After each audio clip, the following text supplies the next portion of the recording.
La Giunta regionale ha raggiunto questo obiettivo di dare alla Fondazione Aquileia una nuova governance attraverso l'indicazione della nostra Presidente Serracchiani e dell'ambasciatore Antonio Zerardi Landi come futuro Presidente della Fondazione Aquileia.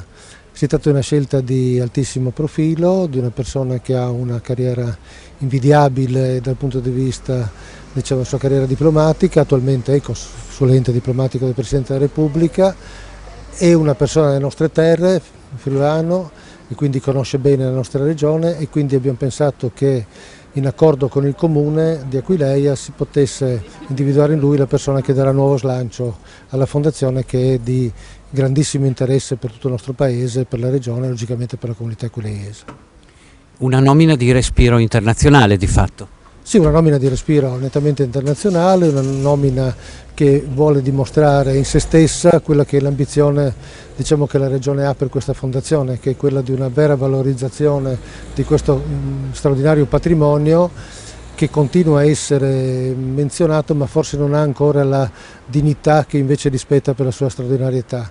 Quindi una nomina che va verso queste indicazioni, poi vedremo nei mesi prossimi, che ci sarà molto da lavorare, come questa potrà essere declinata effettivamente, diciamo, dal punto di vista della sua realizzazione. Sono onoratissimo della decisione del Presidente della Regione e della Giunta e sono molto toccato dall'accoglienza così amichevole che mi ha fatto il Sindaco di Aquileia ed alcuni degli assessori poco fa in comune.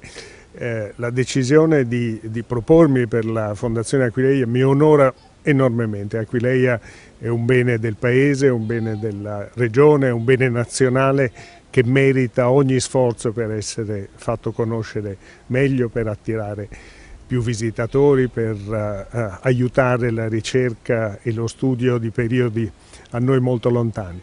Mi fa umanamente molto piacere perché rafforza i miei legami con questa regione.